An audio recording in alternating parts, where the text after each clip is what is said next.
Astaghfirullah. Bismillahirrahmanirrahim. Assalamualaikum warahmatullahi wabarakatuh.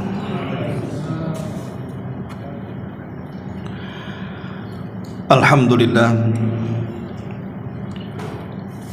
Alhamdulillahilladzi hadana li hadza wa ma kunna linahtadiya laula an hadanallah.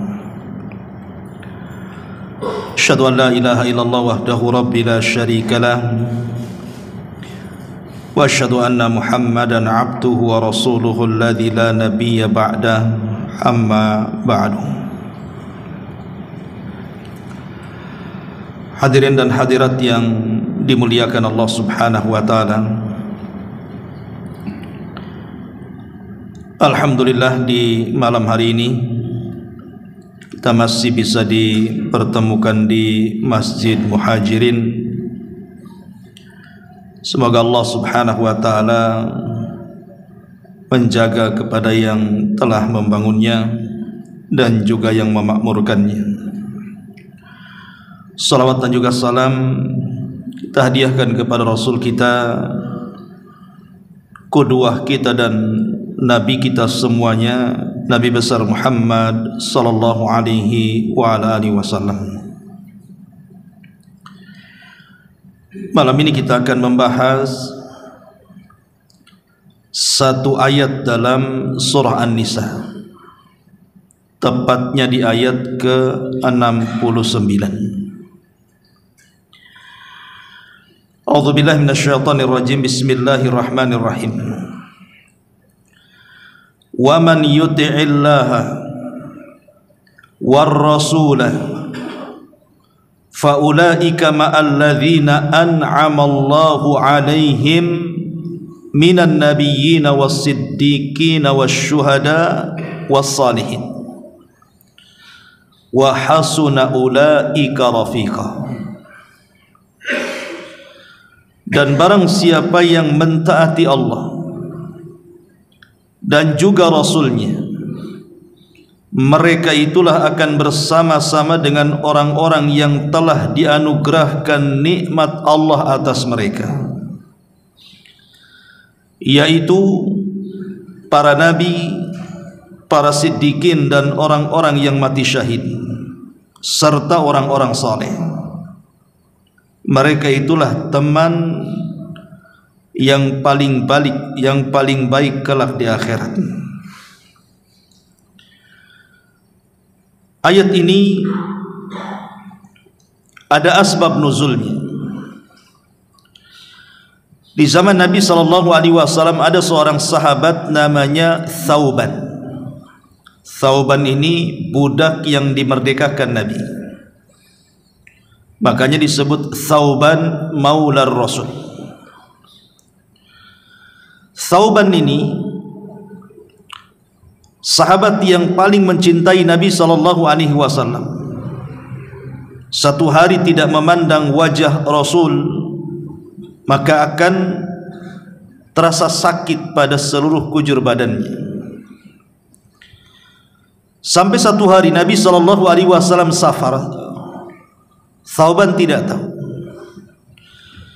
sehingga dia terkadang datang ke masjid Nabi, tidak dilihatnya Nabi, atau di tempat-tempat yang Nabi SAW biasa duduk di situ pun tidak diketemukan, sehingga dia bertanya kemana Rasul. Maka orang-orang menyebutnya dia sedang safar. Disitulah dia mulai sakit, karena satu hari tidak memandang wajah Rasul, maka dia langsung sakit. Dan sakitnya semakin memarah, sehingga sampai dia tidak bisa bangun. Ketika Nabi SAW pulang dari safar, maka Nabi SAW mendengar bahwa Thauban sedang sakit parah. Maka Rasul kemudian mengunjungi Thauban radhiyallahu an, kemudian bertanya, apa yang membuat anda sakit? Disitulah Thauban radhiyallahu an kemudian bicara dengan Nabi dan mengatakan, ya Rasulullah, Aku sangat mencintaimu. Kalau satu hari saja aku tidak menatap wajahmu, maka aku akan sakit seperti ini. Dan tertambah-tambah sakitku apabila aku mengenang kematianku dan kematian dirimu, karena pasti kita akan meninggal. Dan aku tahu kalaupun Allah takdirkan aku masuk sorga, pasti sorgaku berada di bawah dan sorgamu pasti ada di atas, dan pasti saya tidak akan memandang wajahmu sekalipun masuk sorga. Dari sini kemudian Thauban terhenti dan Rasulullah SAW terdiam. Ketika Nabi SAW terdiam, itulah Jibril datang, kemudian menurunkan surah An-Nisa 69 ini. Turunlah ayat ini, wa man yuti'illaha wa rasul faulaika ma'alladzina an'ama Allahu 'alaihim minan nabiyyin was-siddiqin wasyuhada'i was-salihin wa hasuna ulaika rafiqa. Maka barang siapa yang mentaati Allah sama dengan orang-orang yang dianugerahkan nikmat Allah atas mereka, merekalah para nabi, para siddiqin, dan orang-orang yang mati syahid serta orang-orang saleh, dan merekalah teman terbaik di akhirat. Artinya bahwa siapapun yang mencintai Nabi SAW, maka dia akan bersama orang yang dicintainya. Ma'asyiral muslimin yang dimuliakan Allah Subhanahu wa taala, ayat ini dijadikan dalil oleh para ulama tentang pentingnya kita ini mengambil qudwah, mengambil contoh dalam kehidupan kita. 17 kali saya, anda dan siapapun yang melaksanakan salat 5 waktu, kita senantiasa membaca kalimat ihdinas siratal mustaqim siratal ladzina an'amta alaihim. Minimal 17 kali kita membaca ayat ini. Itu kalau kita mencukupkan dengan salat wajib. Kalau kita tambah dengan salat-salat sunnah, mungkin lebih daripada 17 kali kita mengucapkan kalimat ihdinas siratal mustaqim siratal ladzina an'amta alaihim ghairil maghdubi alaihim waladhdallin. Apa maknanya ihdinas siratal mustaqim? Ihdinas siratal mustaqim artinya kita meminta kepada Allah hidayah. Ihdina, ya Allah, anugerahkan hidayahmu kepada kami untuk meniti jalanmu yang lurus. Siapa yang menempuh jalan yang lurus itu? Alladzina an'amta alaihim, orang-orang yang kau anugerahkan nikmat atas mereka. Siapa yang diberikan nikmat dan dianugerahkan nikmat atas mereka, inilah dijelaskan dalam surah An-Nisa 69. Maksudnya orang-orang yang diberikan nikmat adalah para nabi, orang-orang siddiqin, para syuhada, dan orang-orang saleh. Jadi kita meminta dalam salat kita agar kita bisa mengikuti orang-orang ini, bisa mengikuti para nabi, bisa mengikuti para siddiqin, bisa mengikuti para syuhada, dan bisa mengikuti orang-orang saleh. Karena kelompok-kelompok inilah qudwatun hasanah, inilah contoh terbaik dalam kehidupan kita. Ma'asyiral muslimin yang dimuliakan Allah Subhanahu wa taala, dalam surah Allah Subhanahu wa taala berfirman, ulaikal ladzina hadallahu fabihudahu muqtadi. Mereka para nabi adalah orang-orang yang telah Allah berikan hidayah, maka dengan hidayah yang Allah telah berikan kepada mereka, kata Allah, fabihudahum iqtadi. Iqtadi itu artinya ikuti hidayah itu. Hidayah yang telah Allah anugerahkan kepada mereka para nabi, ikuti. Dan tentu Nabi sallallahu alaihi wasallam adalah nabi yang telah diutus kepada kita, maka ikutilah dia. Itulah contoh terbaik bagi kita. Allah Subhanahu wa taala berfirman, laqad kana lakum fi rasulillahi uswatun hasanah. Sungguh ada pada jati diri Rasul itu contoh yang baik bagi kita untuk kita ikuti. Bahkan tidak ada manusia yang lebih baik akhlaknya dibanding memuji akhlak Rasul dan tidak pernah memuji para nabi sebelumnya. Allah Subhanahu wa taala mengatakan, wa innaka la'ala khuluqin azim. Dan engkau wahai Muhammad sungguh di atas akhlak yang paling agung. Artinya kalau kita ini ingin mencontoh manusia terbaik, contohlah para nabi, khususnya nabi kita, Nabi kita Muhammad sallallahu alaihi wasallam. Karena nabi kita ini telah mengumpulkan apa yang terpisah pada seluruh para nabi. Itu dikumpulkan pada jati diri Nabi sallallahu alaihi wasallam. Semua akhlak para nabi ada pada Nabi sallallahu alaihi wasallam. Karena akhlak Nabi sallallahu alaihi wasallam adalah Al-Qur'an. Sebagaimana Aisyah ummul mukminin radhiyallahu an pernah ditanya tentang akhlaknya Rasul, maka Nabi sallallahu alaihi wasallam, maka Rasul Aisyah radhiyallahu anha menjelaskan, kana khuluquhul Quran. Akhlaknya Rasul adalah Al-Qur'an. Dan isi Al-Quran itu kisah-kisah para nabi. Seolah-olah kesabaran yang ada pada diri Ayub ada pada Nabi sallallahu alaihi wasallam. Seolah-olah kelembutan yang ada pada Harun alaihi salam ada pada Nabi sallallahu alaihi wasallam. Bahkan semua ujian yang pernah menimpa para nabi pernah diujikan kepada Nabi kita Muhammad sallallahu alaihi wasallam.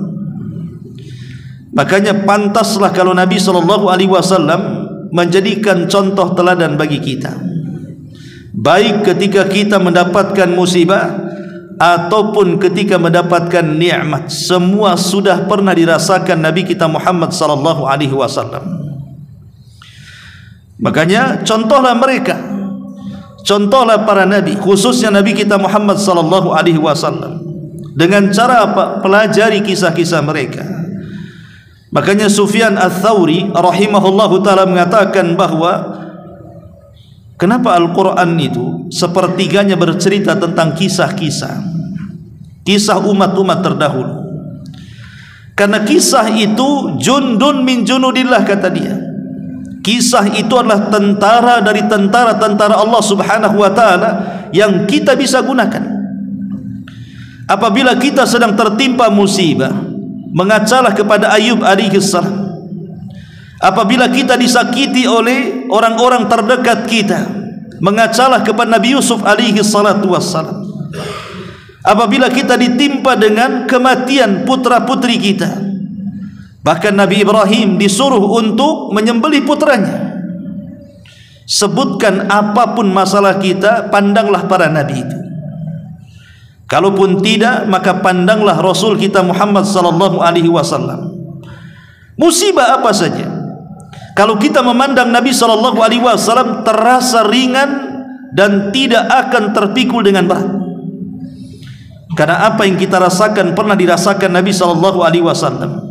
Kalau ada orang yang meninggal anaknya, semua anak-anak Rasul meninggal dan Rasul masih hidup, bahkan Rasul yang menguburkan mereka.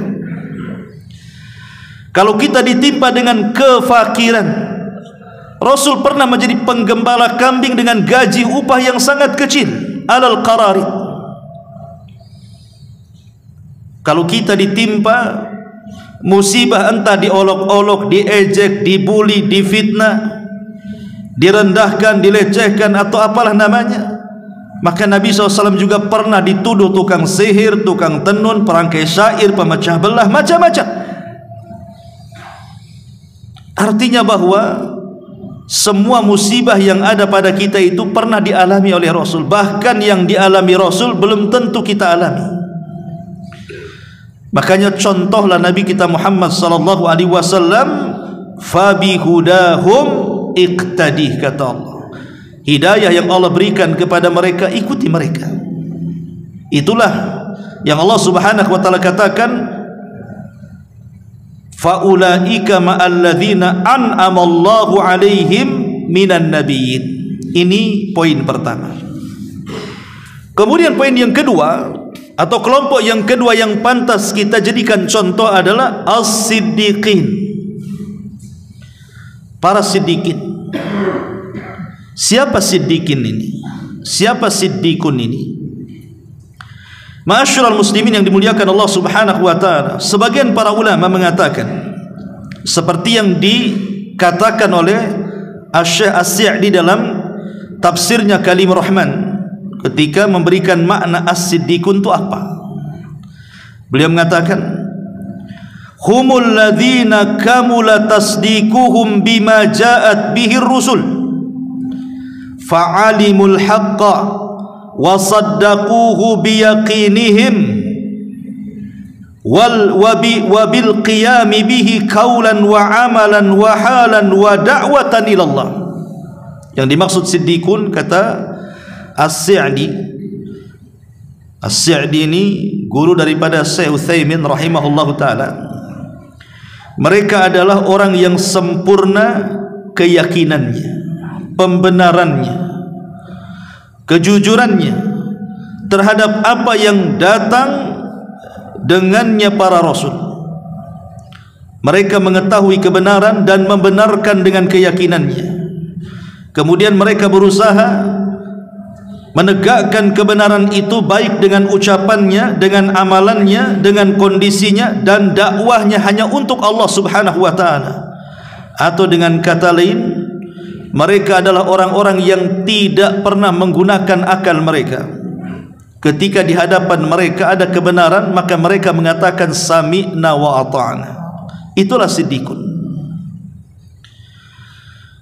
Dan ini diisyaratkan kepada siapa? Kepada para sahabat. Ala ra'sihim Abu Bakrin As-Siddiq radhiyallahu an. Tentu dari seluruh para sahabat yang paling utama adalah Abu Bakar. Itulah yang kemudian nama Abu Bakar di ujungnya disebut As-Siddiq, sehingga panggilannya Abu Bakar As-Siddiq. Kenapa As-Siddiq? Karena Abu Bakar adalah orang yang paling sempurna, membenarkan apapun yang datang dari Nabi SAW dengan keyakinannya tanpa ada keraguannya, dan berusaha untuk menegakkan kebenaran yang sudah diterima dari Nabi SAW, baik dari segi ucapannya, perbuatannya, atau dakwahnya. Itulah Abu Bakar Siddiq radhiyallahu anhu.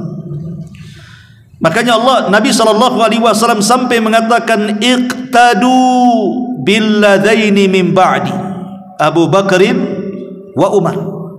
Ikutilah dua manusia sepeninggalku, kata Rasul. Pertama Abu Bakar, kemudian Umar. Kenapa Abu Bakar menjadi orang nomor dua yang harus kita contoh? Karena dia adalah as-siddiqun. Memang betul-betul orang-orang yang pencinta kebenaran, yang sangat hakikat betul-betul dia pencinta kebenaran. Bahkan dia orang nomor dua setelah Nabi SAW. Apa rahasia Abu Bakar sehingga dia menjadi orang nomor dua setelah Nabi SAW yang harus kita cintai? Ma'asyiral muslimin yang dimuliakan Allah Azza wa Jalla, karena Abu Bakar ini dia memiliki amalan yang tidak dimiliki para sahabat yang lainnya. Apa amalan Abu Bakar Siddiq radhiyallahu an? Amalan Abu Bakar Siddiq adalah bima waqara fi qalbihi. Apa yang ada dalam hatinya itu tidak ada di hati-hati para sahabat. Abu Bakar ini memiliki hati yang luar biasa dan tidak dimiliki oleh seluruh para sahabat. Sebenarnya ikhwatul fiddin muliakan Allah Subhanahu wa taala, kalau lihat sejarah para sahabat, contoh Bilal Ibn Rabah radhiyallahu anhu, itu pernah disiksa habis-habisan oleh majikannya Umayyah ibn Khalaf. Bahkan dia pernah diikat di batu, kemudian 3 hari dijemur di tengah-tengah terik matahari dan dicambuk sampai hampir mati. Tapi Bilal hanya mengatakan ahadul ahad, ahadul ahad. Dia berusaha menikmati siksaan majikannya demi mempertahankan tauhid. Meski demikian, tetap Abu Bakar jauh lebih mulia dibandingkan Bilal. Ammar ibn Yasir, keluarganya dibantai oleh Abu Jahal. Pertama ibunya Sumayyah mati ditusuk kemaluannya dengan tombak sampai ke perutnya, kemudian mati syahid. Kemudian suaminya Yasir tak kalah juga disiksa habis-habisan, kemudian mati syahid. Kemudian Ammar putranya disiksa supaya mengucapkan kalimat kufur, kalau tidak dia pun akan terkena nasib yang sama dengan ayah ibunya. Sampai Nabi SAW mengatakan, isbiru ya ala Yasir fa inna mau'idakumul jannah. Sabarlah keluarga Yasir, karena tempat duduk kalian adalah surga. Meski keluarga Ammar ibn Yasir ini adalah keluarga yang pertama yang mati syahid dalam Islam, tetap Abu Bakar jauh lebih unggul dan lebih mulia dibandingkan keluarga Ammar ibn Yasir. Ma'asyiral muslimin yang dimuliakan Allah Azza wa Jalla, ataupun dari segi infak, banyak para sahabat yang berinfak itu boleh jadi lebih besar infak mereka dibandingkan Abu Bakar, seperti Abdurrahman ibn Auf dan sahabat-sahabat yang lainnya. Tapi tetap Abu Bakar jauh lebih mulia, lebih baik dibandingkan Abdurrahman ibn Auf.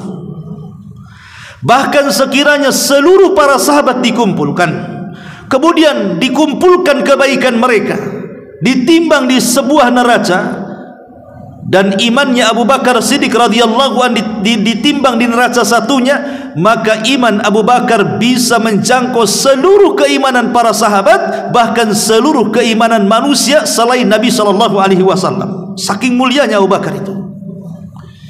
Makanya wajar kalau seandainya dia menjadi orang nomor 2 untuk kita contoh.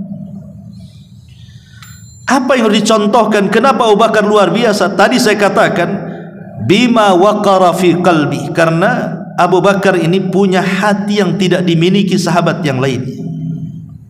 Amalan itu ada 2, ikhwan. Ada yang disebut dengan amal zahir, ada yang disebut dengan amal batin. Amal zahir itu ya seperti salat, dari mulai takbir sampai salam itu zahir, tampak. Zakat nampak hartanya, haji nampak manasiknya, baca Quran nampak suaranya, hadir di majelis taklim juga nampak suaranya. Itu namanya amal zahir, nampak ibadahnya. Tetapi walaupun orang itu mengamalkan salat dari wajibnya sampai sunnahnya, mengamalkan puasa dari wajib sampai sunnahnya, mengamalkan zakat sampai sedekahnya, mengamalkan haji dan umrohnya, dan amalan zahir yang lainnya, tidak akan diterima kecuali kalau amalan hatinya diterima. Tapi kalau amalan hatinya tidak diterima, maka amalan badannya juga tidak akan diterima. Makanya Allah Subhanahu wa ta'ala ketika mengkisahkan tentang kisah Habil dan Qabil, di mana keduanya berkorban dan Allah terima korbannya Habil dan Allah tolak korbannya Qabil, kemudian Habil menasihati Qabil dan mengatakan, innama yataqabbalullahu minal muttaqin. Wahai Qabil, Allah tidak akan menerima amalan siapapun kecuali bersumber dari ketakwaan. Dan Rasul mengatakan, at-taqwa hahuna, takwa itu di dalam, di hati itulah takwa. Yang Nabi SAW katakan, inna fil jasadi mudghah idza saluhat saluhal jasadu kulluh wa idza fasadat fasadal jasadu kulluh ala wahiyal qalbu.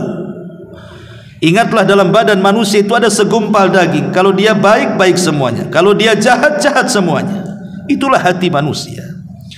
Kalau hati manusia baik, hati manusia bersih, hati manusia dipenuhi dengan kebersihan, tidak ada penyakit-penyakit di dalamnya, maka amalan zahir dengan sendirinya akan ditolak oleh Allah, akan diterima oleh Allah Subhanahu wa taala. Makanya salat 1 rakaat dengan kejernihan hati itu lebih baik dari seumur hidup dia salat tapi dipenuhi dengan kekotoran hati. Sedekah walaupun boleh jadi mungkin 1.000, 2.000 perak, tapi dengan kejernihan hati dan keikhlasannya jauh lebih baik dibandingkan triliunan orang sedekah kalau dikotori hatinya dengan riya, ujub, sum'ah dan yang semacamnya. Ma'asyiral muslimin yang dimuliakan Allah Azza wa Jalla, membaca satu ayat Al-Quran tapi dengan kejernihan hati dan keikhlasannya jauh lebih baik dibandingkan menghatamkan Quran asik bolak-balik dia hatamkan, tapi dia membaca tidak dengan kejernihan hati, penuh dengan riya dan ujub.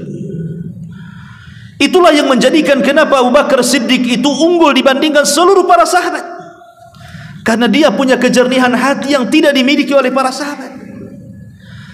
Apakah para sahabat ada yang tidak jernih hatinya?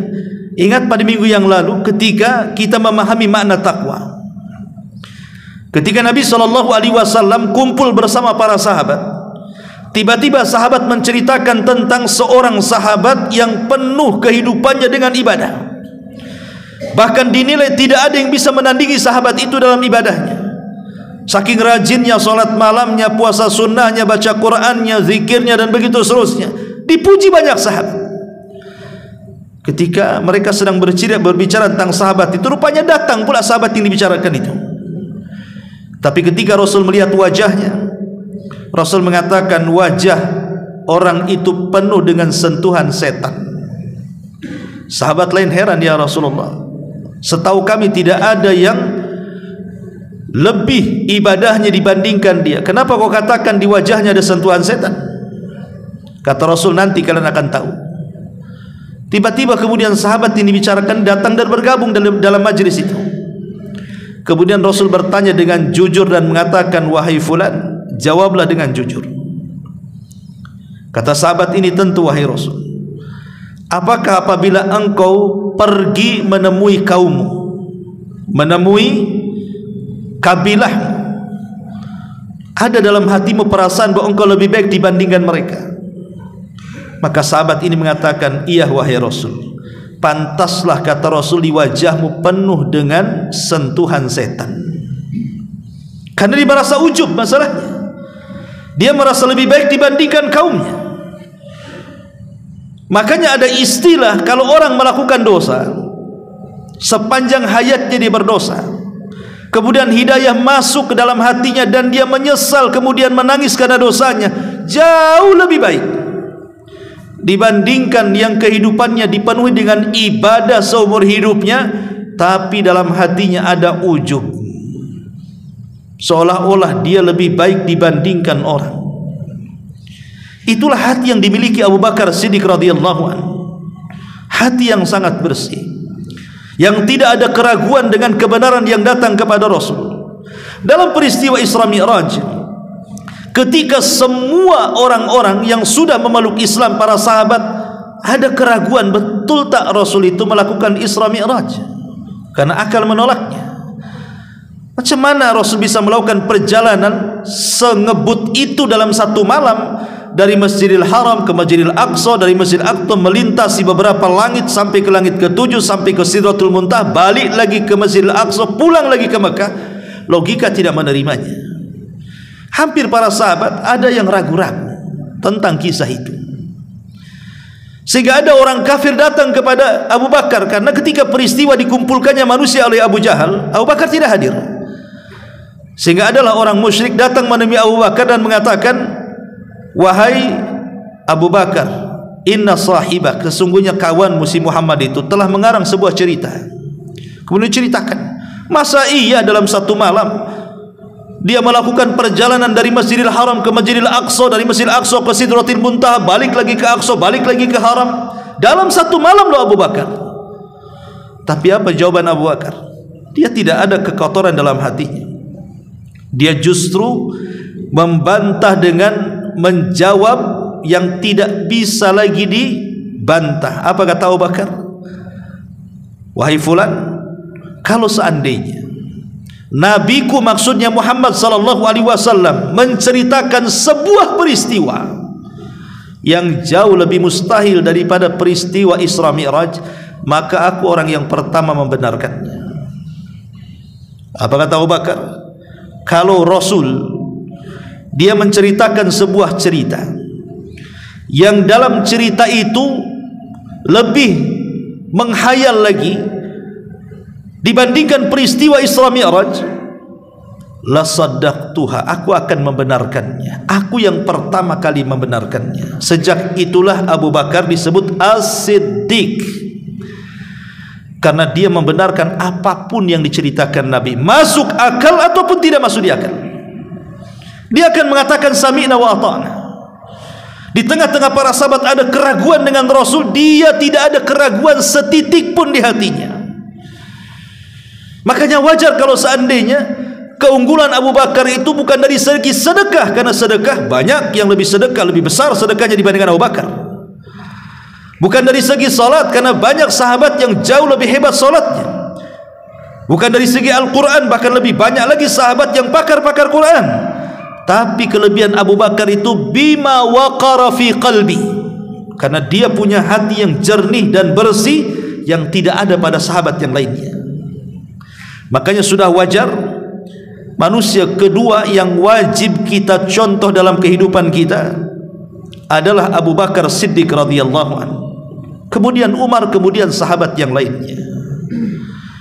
Dan secara umum para sahabat Nabi sallallahu alaihi wasallam adalah orang yang layak dicontoh, karena dialah atau merekalah para sahabat yang betul-betul telah mencontoh Rasul dengan raga-raga mereka, dengan waktu dan dana mereka, bahkan dengan jiwa-jiwa mereka,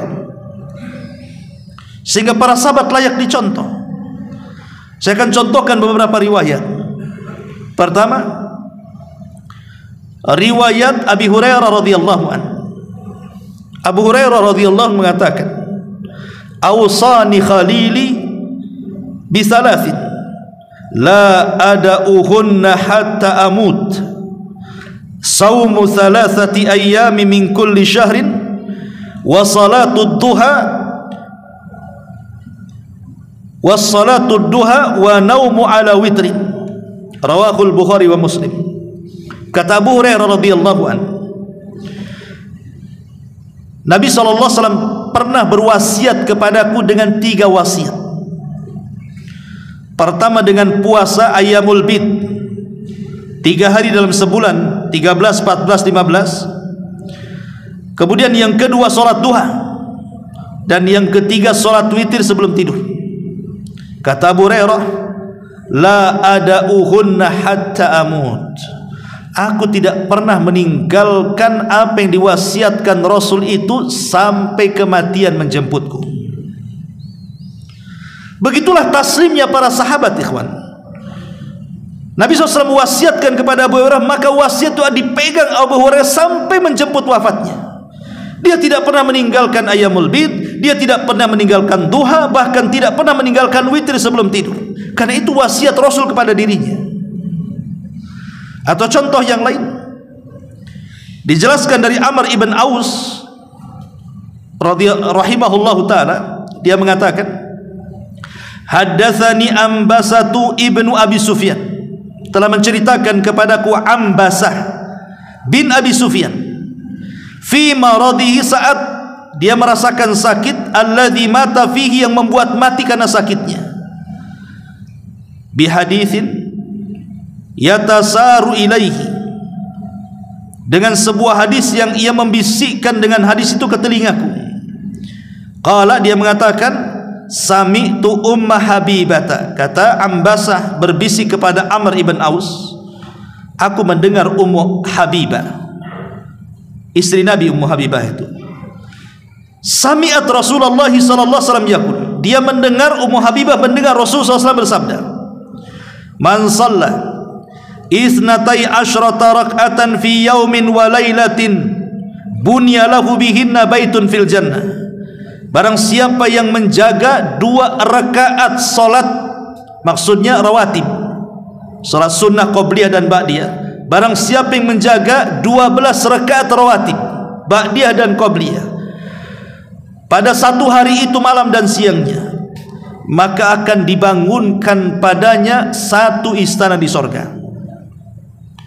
Qalat Ummu Habibah, maka Ummu Habibah berkata, fama taraktuhunna mundu sami'tuhunna min Rasulillahi sallallahu alaihi wasallam. Kata Ummu Habibah, ketika aku mendengar hadis ini dari Nabi sallallahu alaihi wasallam, demi Allah, aku tidak pernah meninggalkan 12 rakaat itu sejak aku mendengar dari Nabi. Seumur hidupku aku tidak pernah meninggalkannya.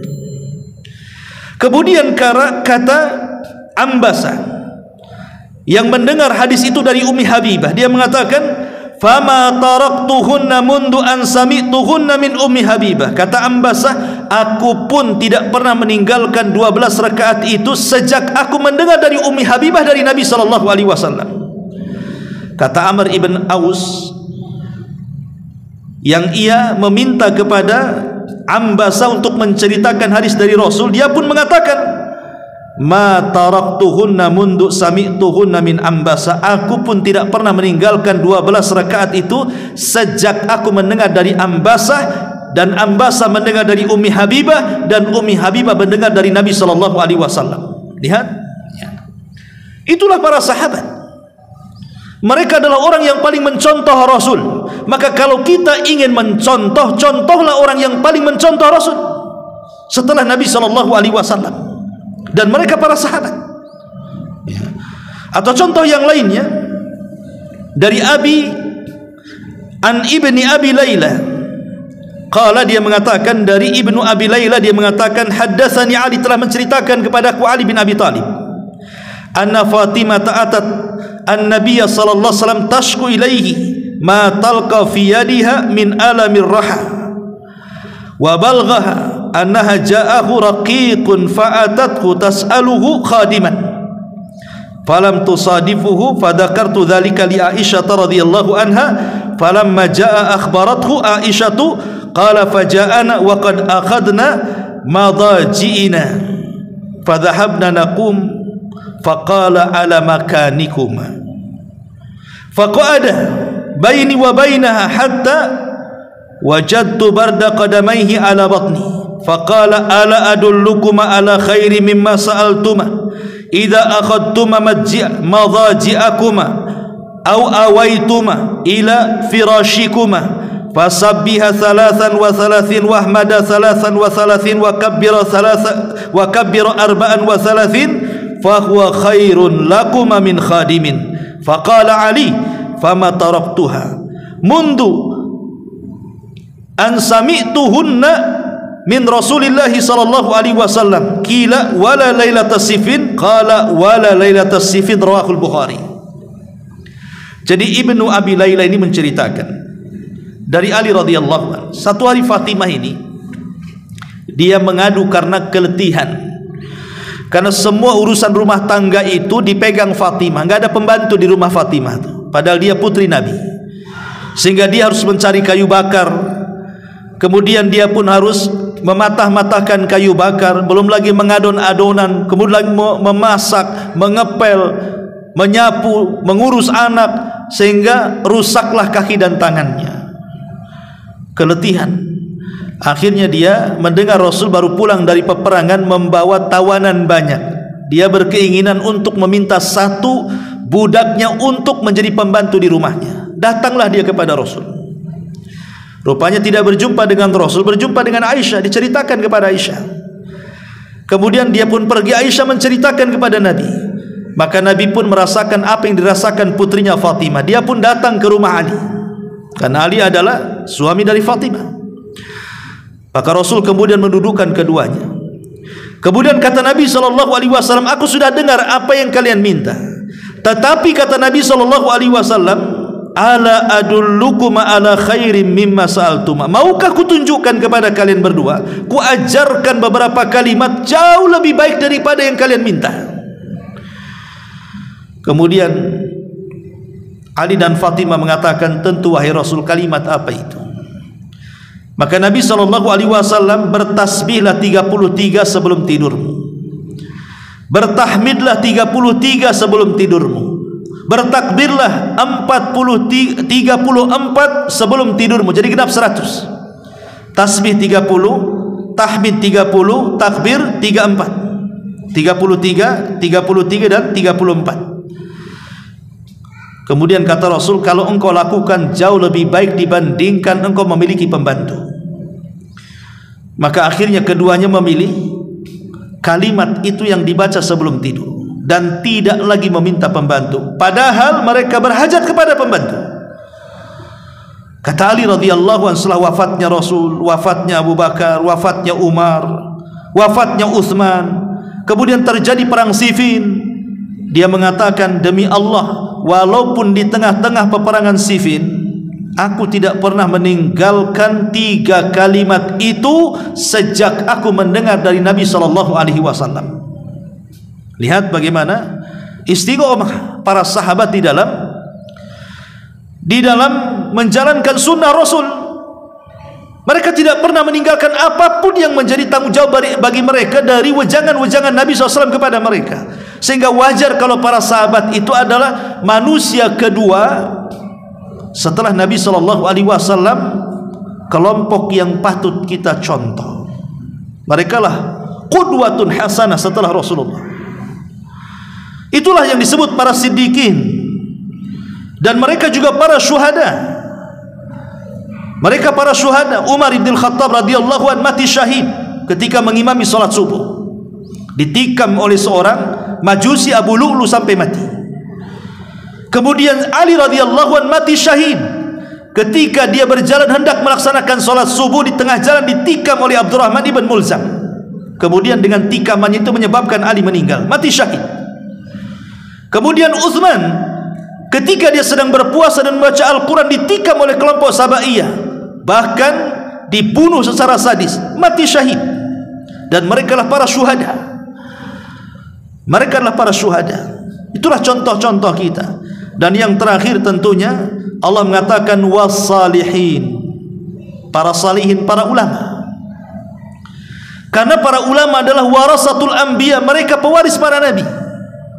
Kata Nabi SAW, innal anbiya lam yuwarrithu dinaran wala dirhaman. Sesungguhnya para nabi itu tidak pernah mewarisi dinar dan dirham. Walakin warrasul ilma, mereka mewariskan ilmu, maksudnya mewarisi para ulama. Faman akhadahu akhada bihaddin wafirin. Siapa yang mengambil ilmu maka dia mendapatkan bagian yang sangat besar dalam Islam. Innal ulama warasatul anbiya. Ulama itu pewaris para nabi. Contoh para ulama, tentu para ulama yang berkompeten, yang rabbani, yang mumpuni ilmunya, yang memiliki akhlak dan adab, ya, betul-betul ulama. Karena ada orang-orang yang mengaku ulama, tidak ada ulama, rupanya dia bukan ulama. Tercermin dari akhlaknya, tercermin dari adabnya, tidak ada. Dia ngoceh soal agama tapi adab tidak ada. Pada di zaman Imam Ahmad rahimahullahu ta'ala, banyak orang yang hadir di majlis Imam Ahmad itu tidak mengambil riwayat, tapi mereka mengambil adab. Bahkan bukan setahun 2 tahun, ada yang sampai 40 tahun hanya ingin mencari adab kepada Imam Ahmad ibn Hanbal rahimahullahu ta'ala. Karena ilmu ini harus melahirkan adab. Kalau tidak ada adab, percuma ilmu itu. Ma'asyiral muslimin yang dimuliakan Allah subhanahu wa ta'ala, karena para ulama juga mereka berusaha meniru para sahabat.